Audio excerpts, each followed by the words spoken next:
Oke, selamat pagi semuanya. Pagi, Pak. Pagi. Pagi, Pak.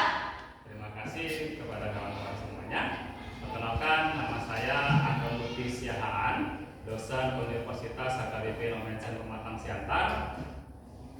Nomor induk dosen saya 0130 06 8301. Oke. Nah, materi kita pada hari ini yaitu tentang keseimbangan pendapatan nasional 3 sektor. Keseimbangan pendapatan nasional 3 sektor. Nah, kalau kemarin kita sudah pernah bahas, oke, pelaku-pelaku ekonomi ada berapa? Ada 4.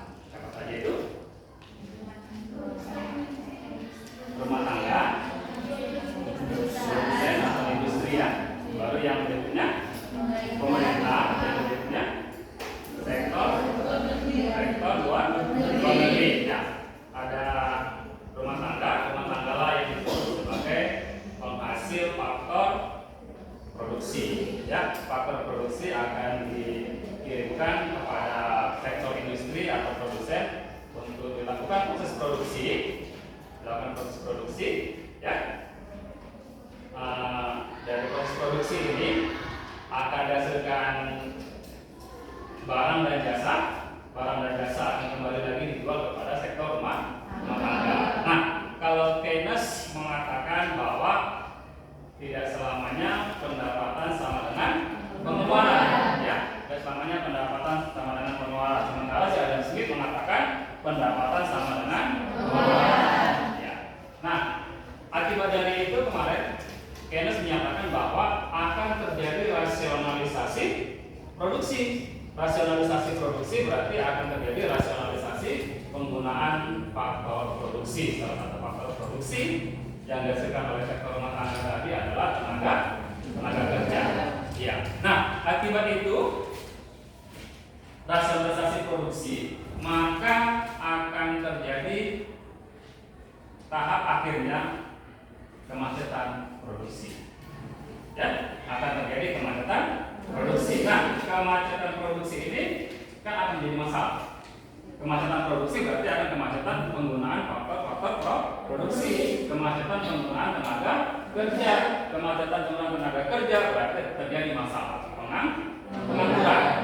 Ya, terjadi pengangguran. Nah, akibat dari itu kemarin solusinya apa?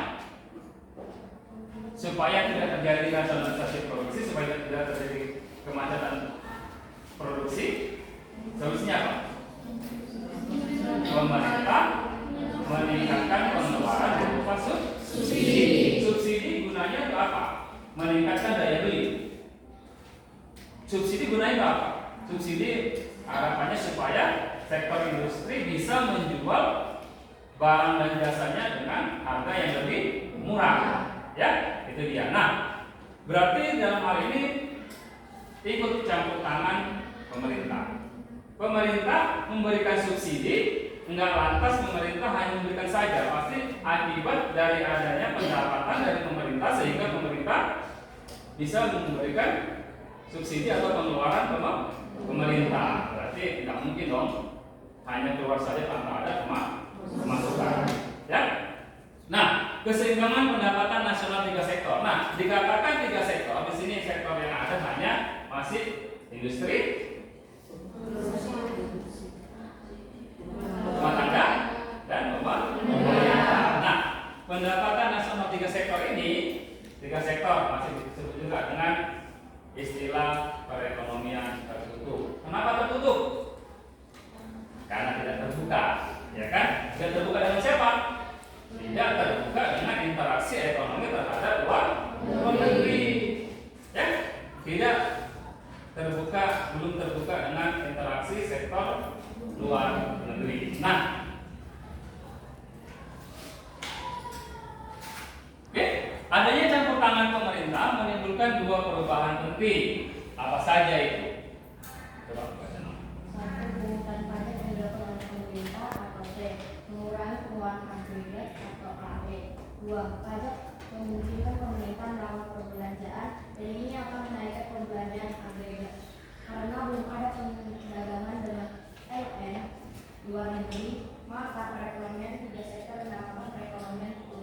Iya. Nah, jadi katanya adanya campur tangan pemerintah.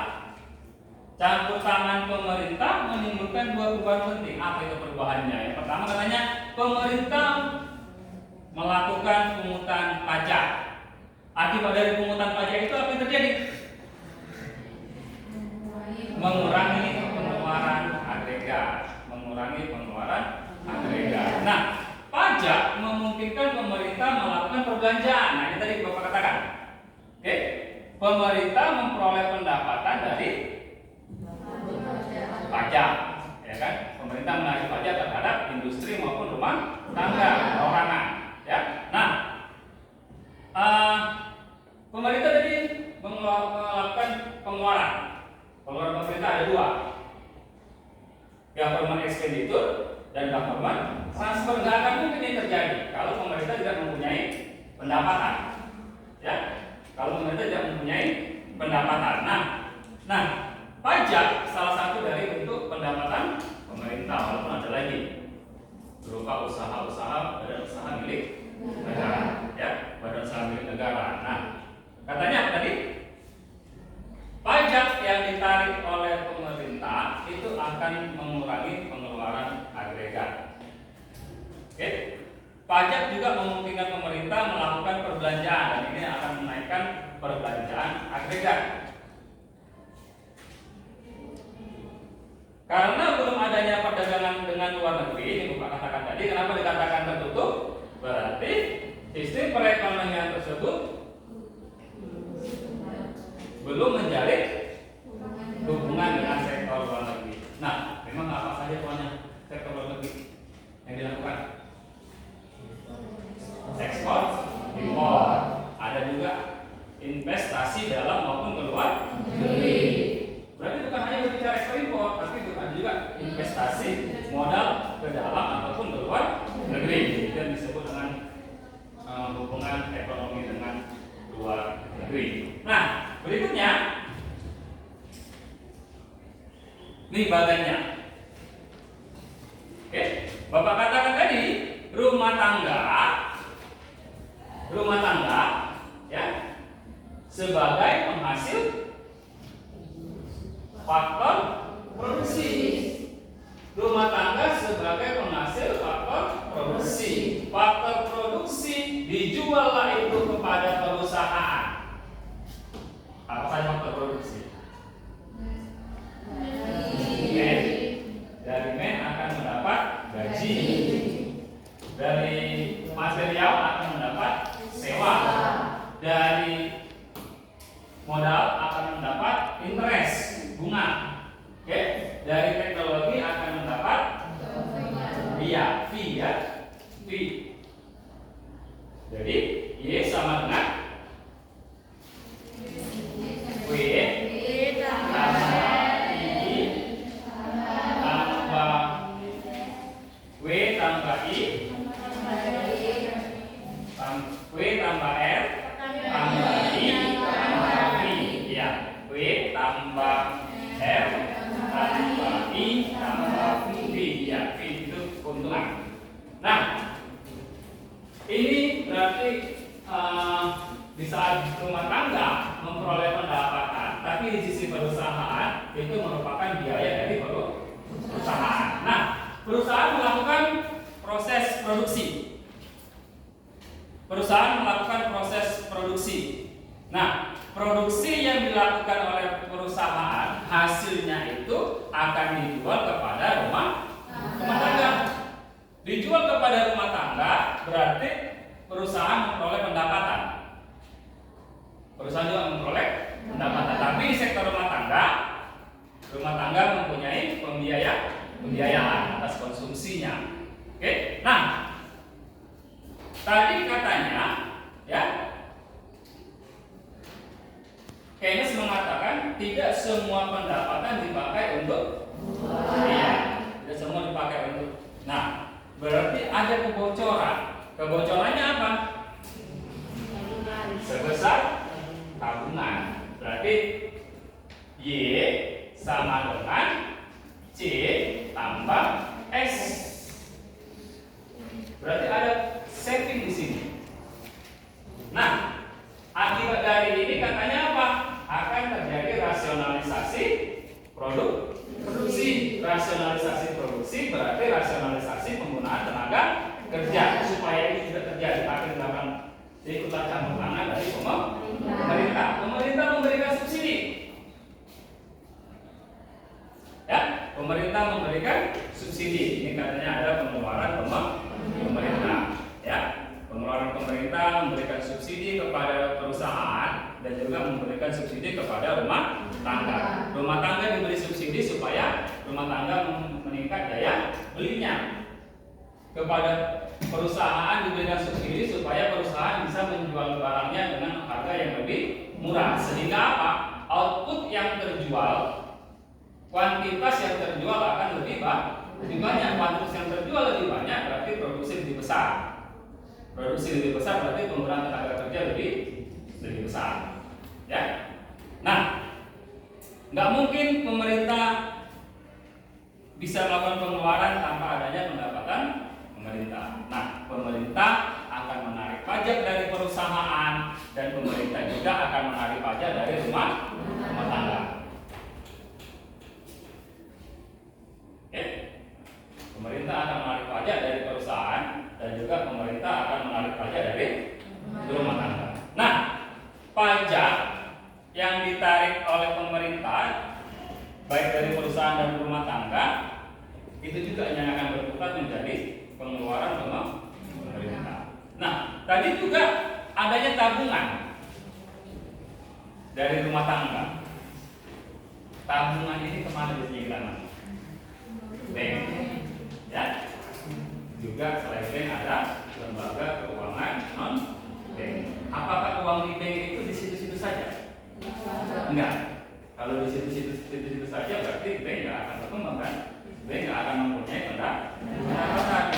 Bank tidak akan mempunyai penghasilan. Nah, uang yang ada di bank itu akan ditawarkan kepada perusahaan. Mau pinjam? Untuk penambahan modal, ya. Ekspansi usaha. Perlu yang namanya uang menambah modal, ya. Nah, ayo kira-kira kalau perusahaan itu meminjam uang kepada lembaga keuangan itu, ya kan yuk? Kira-kira apalah yang terjadi proses interaksinya dari perusahaan dan juga lembaga keuangan?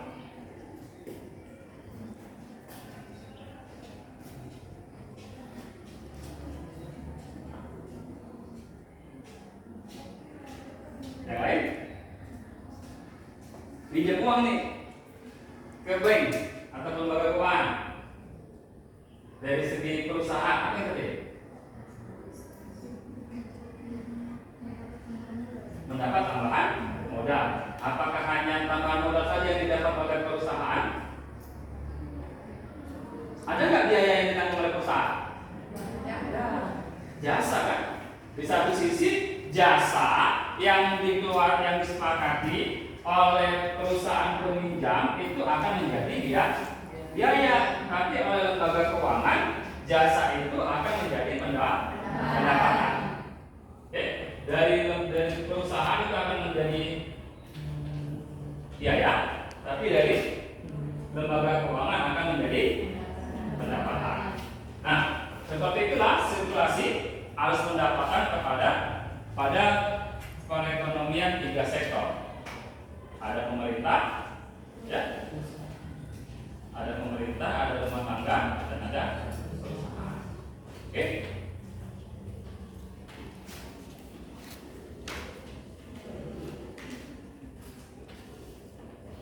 Najara, coba baca deh.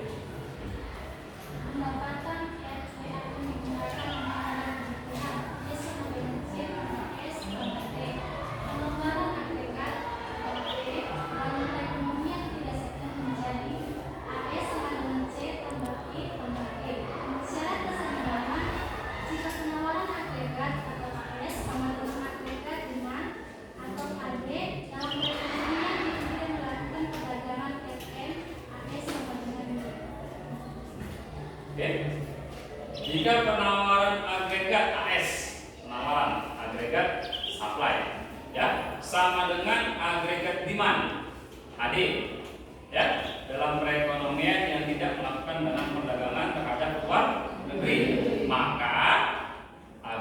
supply sama dengan pendapatan. Berarti apa yang didapat, kalau kita kemarin berbicara ada 3 pendekatan dalam penghitungan pendapatan nasional. Pendekatan apa saja?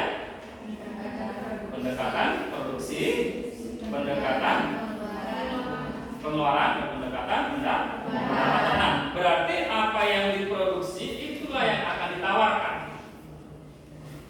Apa yang diproduksi itulah yang akan ditawarkan. Berarti AS agregat supply sama dengan pendapatan, ya. Oke, tapi tadi katanya jika penawaran agregat sama dengan agregat demand, ya kan? Maka dalam perdagangan luar negeri AS sama dengan Y. Oke. Nah, tadi dikatakan pendapatan Y sama dengan C tambah S ditambah dengan T. C sama dengan S ditambah dengan T. Nah, sementara dari pengeluaran AE C tambah I tambah G. C tambah I tambah G. Nah, tadi keseimbangannya kita punya apa? Y sama dengan AE. Y sama dengan AE. Berarti C tambah S tambah T sama dengan C tambah I tambah G. Ya kan? C tambah S tambah T sama dengan G tambah I. Oh, ini C ya? Berarti C tambah I tambah G. Nah, coba perhatikan. Ada 2 hal yang sama di situ. Sisi kanan dan sisi kiri ada hal yang sama. Jadi gimana kita tahu? Gimana kita tahu? Mungkin dikodokan. Yuk. C-nya eliminasi ya. Berarti C di sebelah kiri habis dengan C di sebelah kanan. C di sebelah kiri habis dieliminasi dengan C di sebelah kanan. Maka keseimbangannya S tambah T sama dengan I tambah G. I ditambah G. S berarti diimbangkan dengan invest, ya kan? T ini tax aja ya, diimbangkan dengan G government expenditure, ya.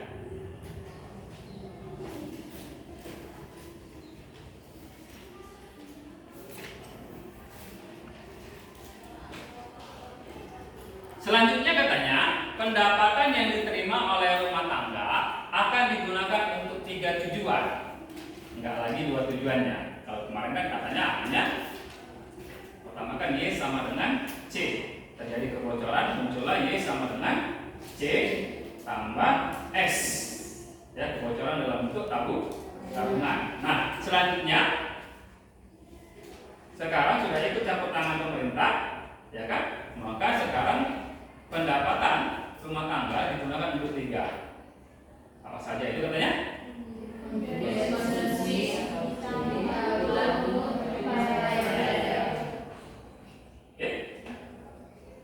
Konsumsi, tabungan dan enggak lagi berarti ya. Kalau efek pajak berarti secara jangka pendek, secara jangka panjang, ya kan? Ada yang misalnya seperti mengurangi pendapatan itu juga sih, ya kan? Mengurangi pendapatan karena pendapatan sudah digunakan untuk bayar pajak. Berarti dari segi itu subsidi mungkin akan lebih besar dari pajak yang diterima.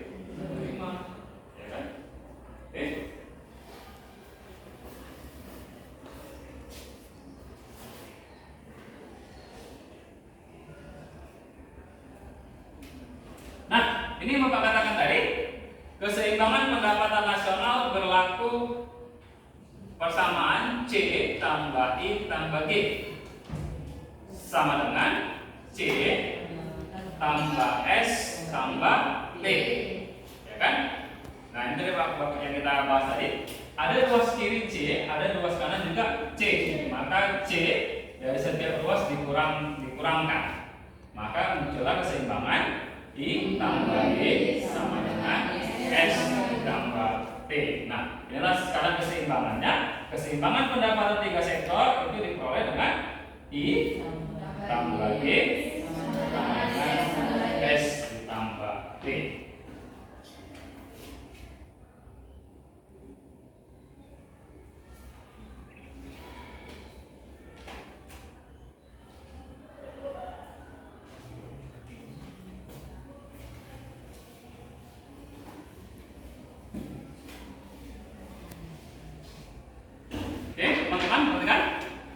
Misalnya C sama dengan 90 ditambah 0,75Y. C sama dengan 90 ditambah 0,75Y. C sama dengan 90. Itu bukan sama dengan ya, berarti ditambah dengan 0,75YD. Ya kan? Karena pemerintah tidak memungut pajak, maka Y adalah sama dengan YD. Berarti Y sama dengan YD karena tidak memungut pajak. Nah, keadaan setelah pemungutan pajak, maka YD sama dengan Y dikurang T. YD sama dengan Y dikurang T. Nah, YD inilah yang disebut dengan pendapatan disposable income. Berarti pendapatan yang siap dipakai atau pendapatan bersih setelah dikurangi pajak. Makanya ada istilah setelah dikurangi pajak, berarti pendapatan dikurang pajak. Pendapatan dikurang pajak berarti pendapatan bersih atau disebut dengan pendapatan disposable atau disposable income. Setiap pemungutan pajak akan menimbulkan perubahan terhadap pendapatan disposable. Pajak sebesar T akan menyebabkan disposable turun sebanyak T. Maka delta YB sama dengan minus T. Delta YB sama dengan minus T. Nih, coba kita perhatikan. Efek pajak terhadap konsumsi dan tabungan rumah tangga. Bagian pertama dalam arti kata T sama dengan 0. T sama dengan 0 artinya pemerintah tidak memungut pajak. Pemerintah tidak memungut pajak. Oke. Di saat pendapatan sama dengan 240, pajaknya 0, maka YD-nya tetap 240. Ya kan? Jika pemerintah tidak memungut pajak, berarti pendapatan sama dengan juga pendapatan bersih. Berarti YD sama dengan 240. Nah, ini 270 dari mana? Minus 30 dari mana? Nah, tadi kan ada rumus kita tadi.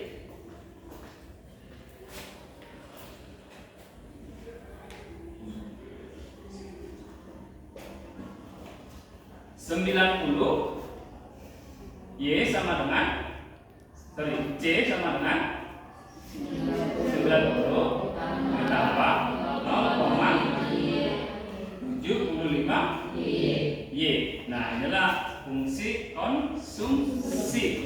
Kalau ini fungsi konsumsi, ya kan? Berarti fungsi savingnya gimana?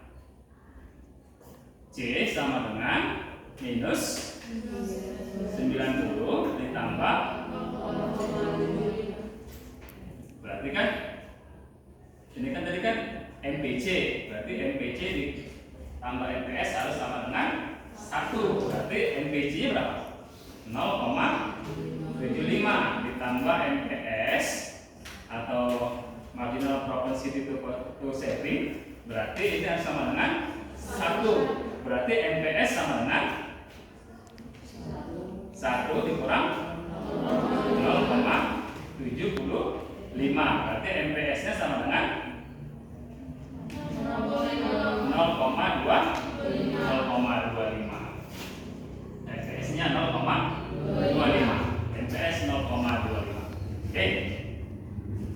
Berarti tadi savingnya ya. Berarti saving sama dengan minus 90 ditambah 0,25 Y. Itulah dia savingnya. Nah, sekarang kita memperoleh berapa tadi pendapatannya? 240. 0,75 dikali 240 berapa itu? 0,75 dikali 240 180 ditambah ini pas 180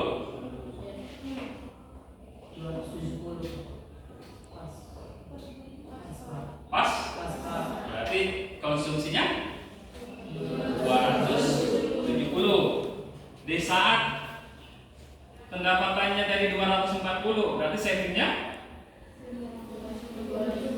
240 ditambah 0,25 dikali 0,25 berapa kayu? 180 dikurang 90 ya mana dulu 0,25 dikali 240 berapa? Mungkin 60 dikurang 90 minus 30 berarti terbukti ya.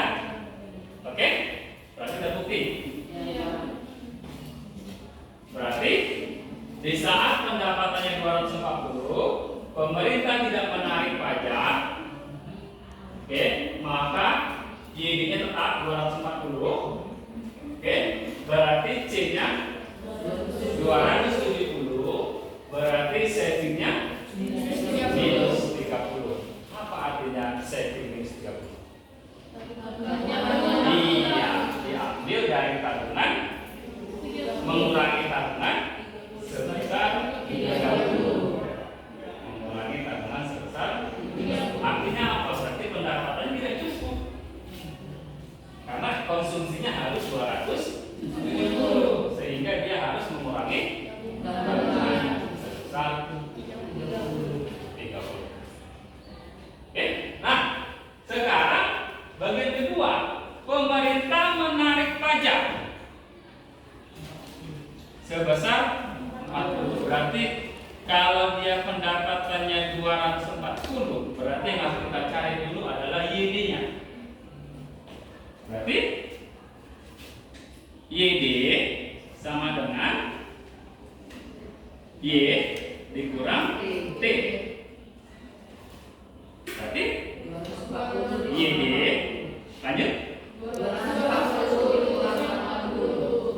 dikurang 40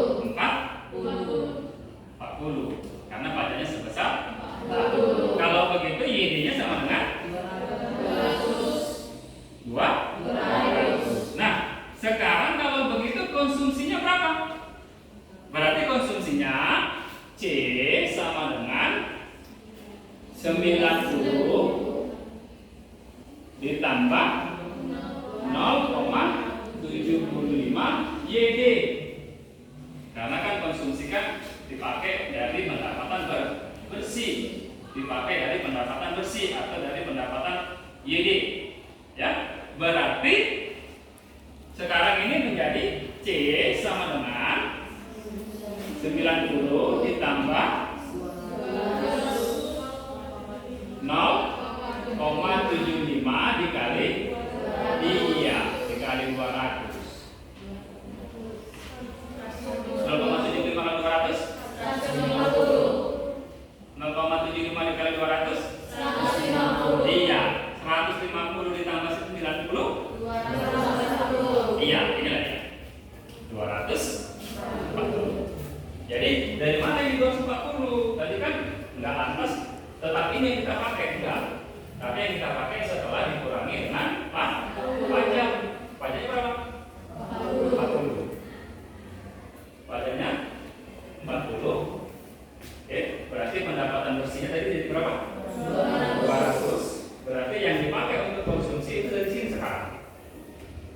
Berarti dari 90 ditambah 0,75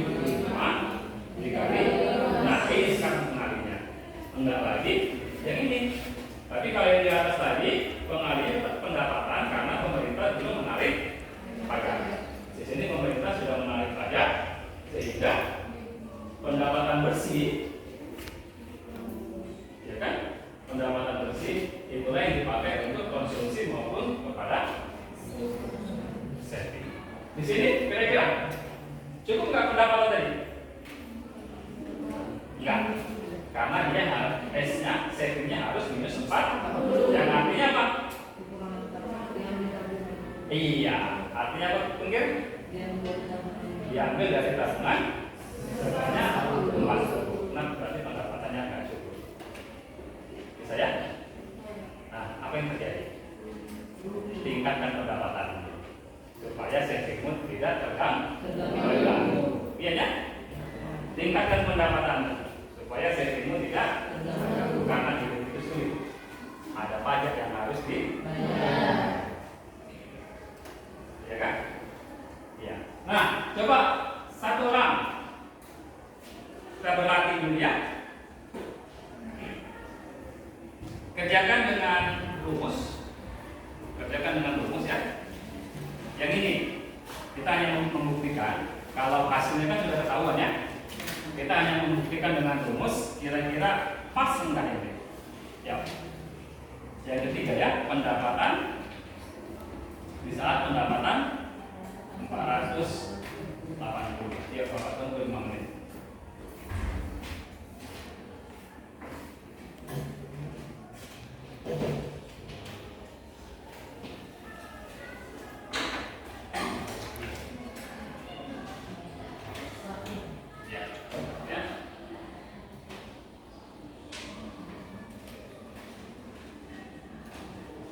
Sambil kalian mengerjakan tugas, panggil absensinya.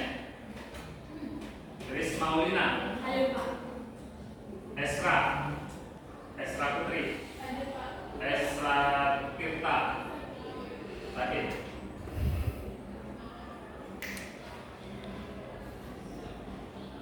Rahel. Ayo Pak. Jendelina. Lisbeth Sahrani, Marta, Natasha, Rebecca, Putri C. Marun, Junia Talia, Awelis, Putra Novando, Daniel, Romansia, Anggi,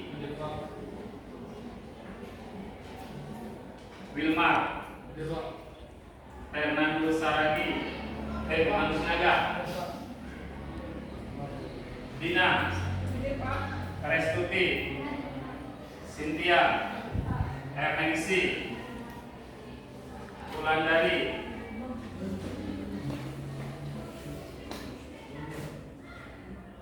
Tian Kurniawati Jingga,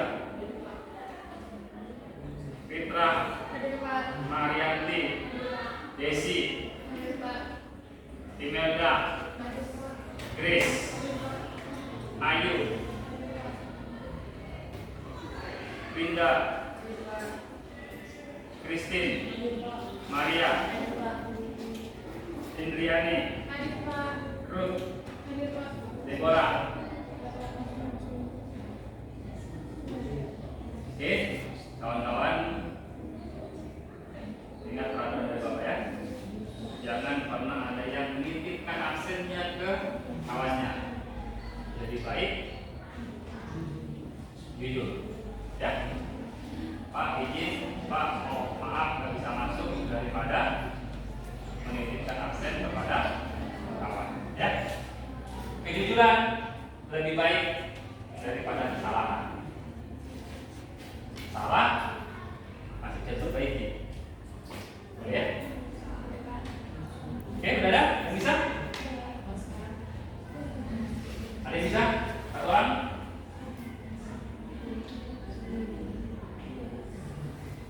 Bisa? Oke. Kau deh, ya, kamu juga.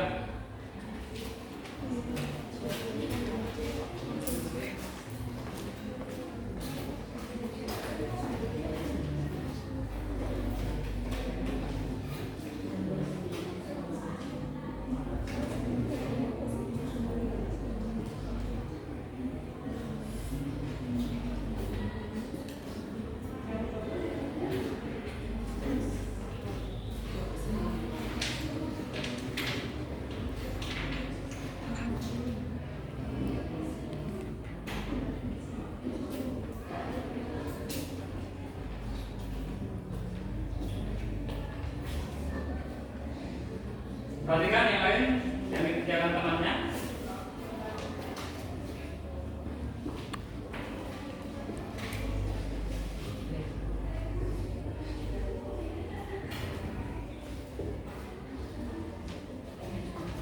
Sesuai? Pas? Oke, di saat pendapatan 480 dan pajaknya berapa? Pajaknya 40. 40, berarti 480 dikurang 40, berarti pendapatan yang dipakai adalah 440. Oke, 440. Maka konsumsinya 420. Savingnya 20. Oke, savingnya pas 20 ya. Oke, sampai sini ada yang bertanya deh? Ada yang bertanya?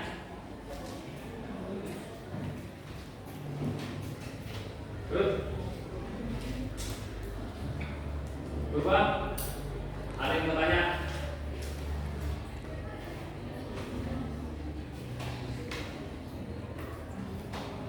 Nah,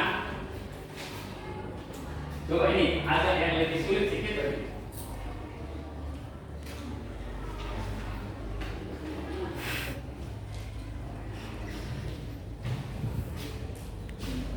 Pajak yang dikenakan, halo, perhatikan, ini ada yang lebih sulit. Kan sistem pajak ada 3, regresif,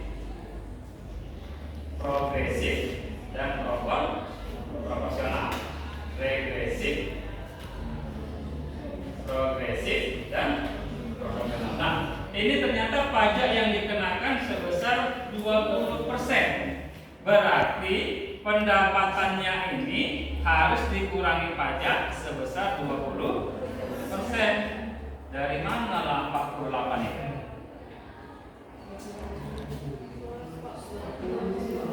Berarti dia pajaknya berarti 20% dari pendapatan ya, 20% dari pendapatan. Berarti 20 per 100 dikali 240.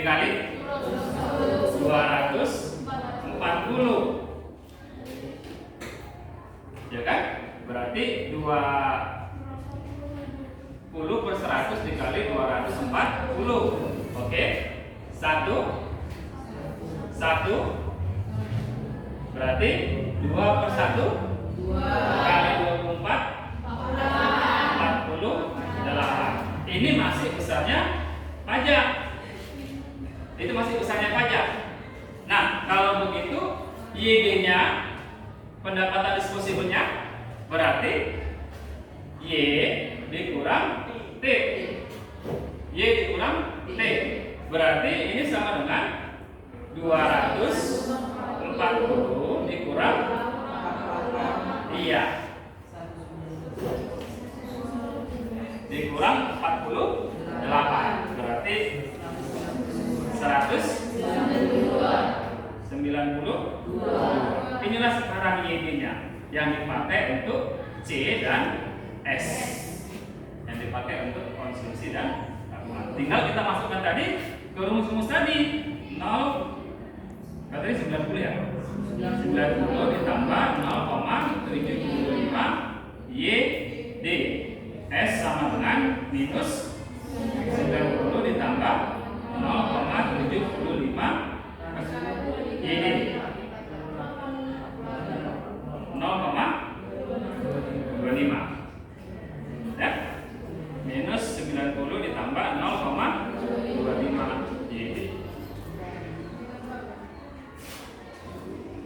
Ada yang bertanya? Mana yang enggak paham tuh?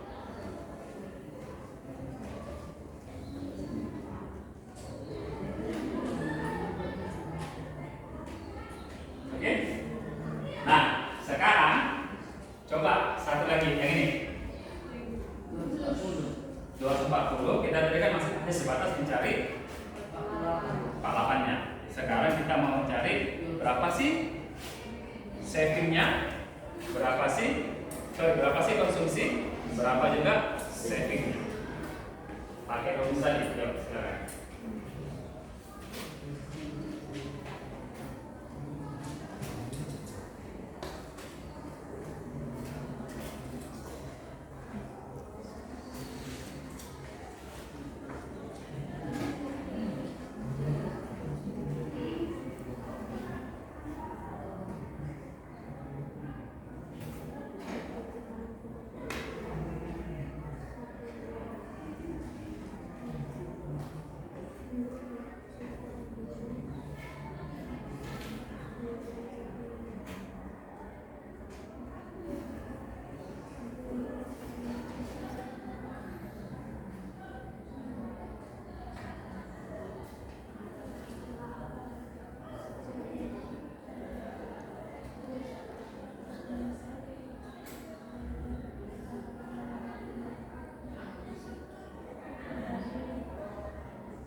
Yonius bisa?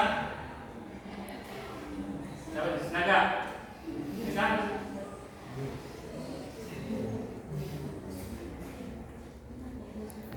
Yuk, bisa yuk.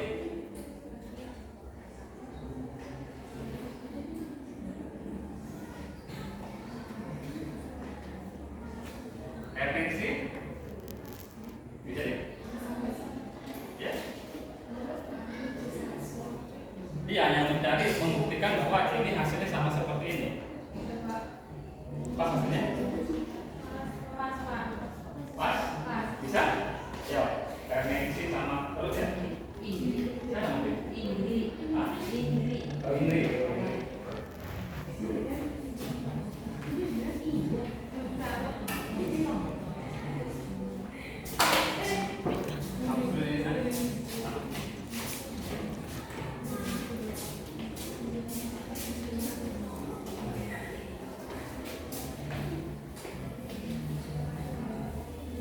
Yang lain perhatikan ya.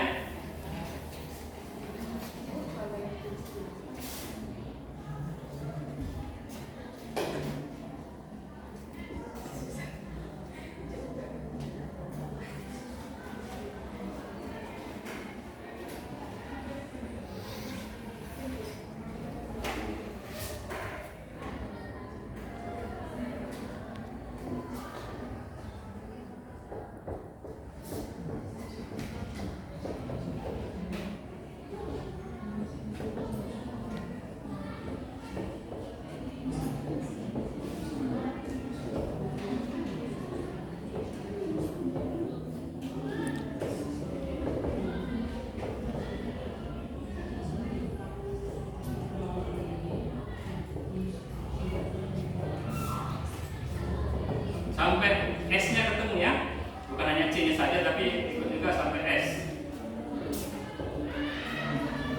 Udah S-nya.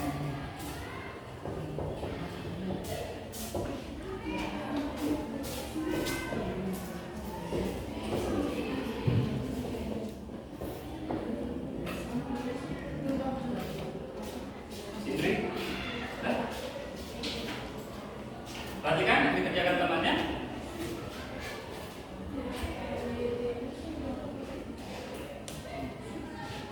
Ini berapa ini? 4 ini? Enggak 9? Berarti yang dimasukkan dia YB-nya sekarang 190. Berarti teman-teman sudah paham ya. Nah, teman-teman, kawan-kawan semuanya, terima kasih untuk pertemuan kita hari ini. Di tugasnya Bapak kasih ya, Bapak kirim melalui WA. Oke, silakan dikerjakan.